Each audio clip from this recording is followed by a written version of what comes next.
ఆత్మకూరు పట్టణ ప్రధాన bypass road నిర్మాణ పనులు గత 9 నెలలుగా నిలిచిపోవడంతో ప్రజలు తీవ్ర ఇబ్బందులు ఎదుర్కొంటున్నారు.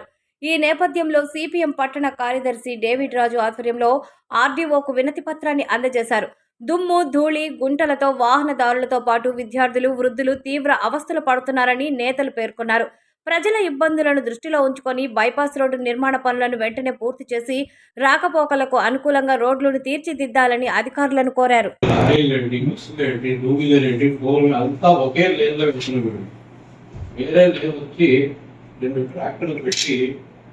ఎందుకు బ్లాక్ చేసిన ఎవరికి తెలియదు. రాత్రి పూటలు అయితే నరకాన్ని మించేదని పదం ఉంటుందంటే అదే.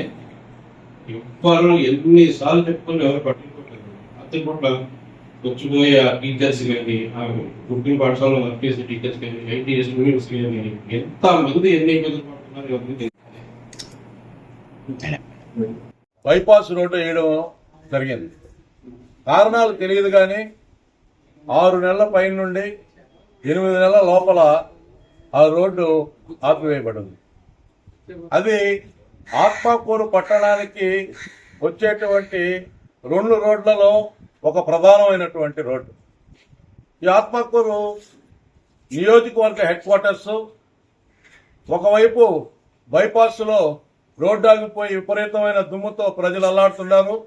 రెండో వైపు నెల్లూరుపాడు నుంచి ఆత్మకూరికి వచ్చేటువంటి మార్గంలో కూడా రోడ్డుని అస్తవ్యస్తం చేసేసిన తర్వాత విపరీతమైనటువంటి దుమ్ము వస్తుంది. మేము సూటిగా అడుగుతున్నాం అధికారులను కానీ, పాలక వర్గాలను కానీ.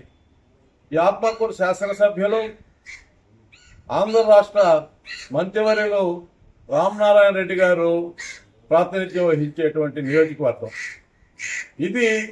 10 మండలాలకు సంబంధించినటువంటి డివిజన్ హెడ్ క్వార్టర్స్. అయితే ఆత్మకూరు ప్రజలు దుమ్ములో ఉండాల్సినటువంటి పరిస్థితి నెలకొని ఉంది.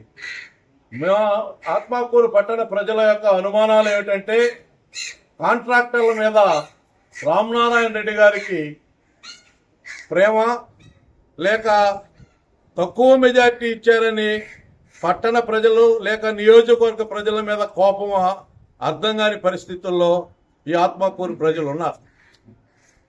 అయ్యా, ఏమిటి మా కర్మ? మీకు ఓట్లేసినందుక ఈ దుస్థితి మాకు, మేము ఈ దుమ్ము ధూళిలో ఉండాల్సినటువంటి పరిస్థితి ఉందని చెప్పి వాళ్ళ యొక్క ఆవేదనని చెప్పుకోలేనటువంటి పరిస్థితుల్లో ఉన్నారు. మేము అడుగుతున్నాం మంత్రి గారిని, మంత్రి గారు ఇప్పటికైనా అధికారుల్ని హెచ్చరించండి, కాంట్రాక్టర్లని మందలించండి, ఆత్మకూరు పట్టణ ప్రజల యొక్క ఆరోగ్యాన్ని కాపాడవలసిందిగా మీకు విజ్ఞప్తి చేస్తున్నామయ్యా. ఇప్పటికైనా ప్రజల గురించి ఆలోచించండి, ప్రజల గురించి ఆలోచించండి. ప్రజల యొక్క సమస్యలని, వాళ్ళ బాధల్ని అర్థం చేసుకోవాలని విజ్ఞప్తి చేస్తున్నాం. మరొకటి ఆశ్చర్యకరమైనటువంటి సంఘటన ఏమిటంటే, ఆ రోడ్డు దుమ్ము ధూళి ఒకవైపు అయితే 1 వే చేశారు. అక్కడ ట్రాక్టర్లు పెట్టున్నారు. ఆ ట్రాక్టర్లు ఎందుకు పెట్టారో తెలియదు. కనీసం ఆ ట్రాక్టర్లనైనా త్వరగా గంటల వ్యవధిలో తీపిచ్చాలని చెప్పి మేము ఆర్డీఓ గారికి విన్నవించాం. ఆమె పర్యవేక్షిస్తా అన్నారు. అమ్మ ఆర్డీఓ గారు పర్యవేక్షించండి, ప్రజల పక్షాన ఉండాలని చెప్పి మీకు విజ్ఞప్తి చేస్తూ, ఒకవేళ రోడ్డుని త్వరలో పూర్తి చేయని ఎడల మేము ఆందోళన చేయవలసిన పరిస్థితి ఉంటుందని చెప్పి మేము సవినయంగా అధికారులు ఒకే అని మంత్రి గారికి కానీ విన్నవించుకుంటున్నాం. పార్టీ ఆత్మకూరు పట్టణ కమిటీ ఆధ్వర్యంలో ఆర్డీఓ గారిని కలిసి బైపాస్ రోడ్డు యొక్క దుస్థితిని వివరించేదానికోసంగా అర్జీ ఇచ్చాం. ప్రధానంగా ఆ రోడ్డుని మంజూరు చేసిన తర్వాత మొట్టమొదట సిపిఎం పార్టీ మంత్రి గారిని కలిసి అభినందించాం. ఇది ఎన్నో సంవత్సరాల కళ. ఈ రోడ్డు 4 రోడ్లు విస్తరించి సెంట్రల్ లైటింగ్ వేసి వాకింగ్ ట్రాక్ చేసినందువల్ల చాలా మంచి కార్యక్రమం చేశారని చెప్పాం. కానీ ఎందువల్లనో నిలిచిపోయింది. దీని రకరకాల కారణాలు పట్టణ ప్రజల్లో గుసగుసలాడుకుంటున్నారు.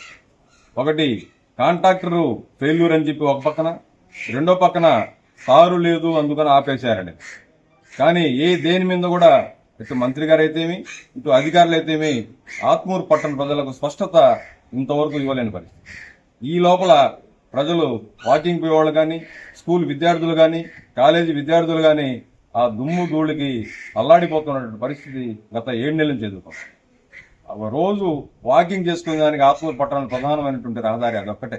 ఆ దారి కూడా కంప్లీట్ గా దెబ్బతినిపోయి దుమ్ము ధూళి కొట్టుకుంటా ఉంది. అందుకని అత్యవసరంగా ఆడ 1 వే చేశారు ఆ రోడ్డుని. ఇసుక లారీలు విపరీతంగా లోడ్లు తిరుగుతూ ఉంటే దాని పక్కన స్కూటర్లు రావాలన్న భయభ్రాంతులు గురవుతా ఉంది. వెంటనే 1 వేని తీసేసి ఆ ట్రాక్టర్లను తొలగించి వెంటనే అందుబాటులో తీసుకురావాలా. అత్యవసరంగా ప్రతిరోజు ఉదయం సాయంత్రం ట్రాక్టర్ల ద్వారా నీళ్లను స్ప్రే చేయాలా. వీలైనంత త్వరలో రోడ్డుని పూర్తి స్థాయిలో ప్రజలకు అందుబాటులో తీసుకురావాల్సిన అవసరం ఎంతుందని చెప్పి ఈ సందర్భంగా తెలుపుకుంటూ సెలవు తీసుకుంటాం.